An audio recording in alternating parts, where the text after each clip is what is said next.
Paano? Oh, capture yun.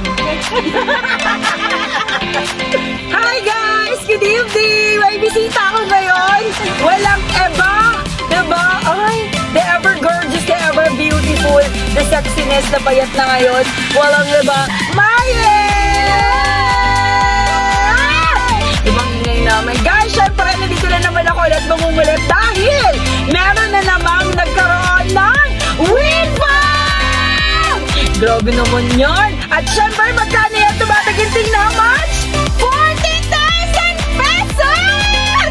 O diba? Can you imagine 40,000 pesos? How was the feeling, Mayen? Diba? Well, anyway, pakilala ka lang muna kung sino ba talaga si Mayen na talaga. Saan galing? Saan galing? Kung ano, at paano ka napunta sa negosyong ito, diba? Sino ba si Mayen? Hi! I'm Yen. I'm Mayen's Gingy Lungay, a resigned employee. Wow! Diba? Resigned employee, pwede naman palang magkaganito in just 2 days. How's the feeling na meron na hit mo yung windfall ng gold na 40,000 pesos? Coach, I'm so blessed and happy so much.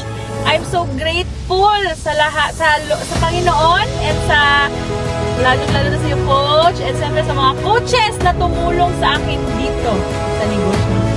Grabe naman yan. So, bilang malaking tulong na siya sa family kahit pa paano. Yes, ba? Malaking bagay na pambayad ng mga bills, pambayad ng mga kung ano-anong anik-anik na kailangan bayaran. Kasi iba talaga pag magulang, diba? Yes,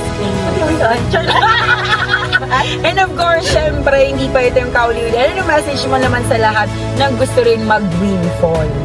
Sa lahat ng gustong mag-windfall ng sobra pa.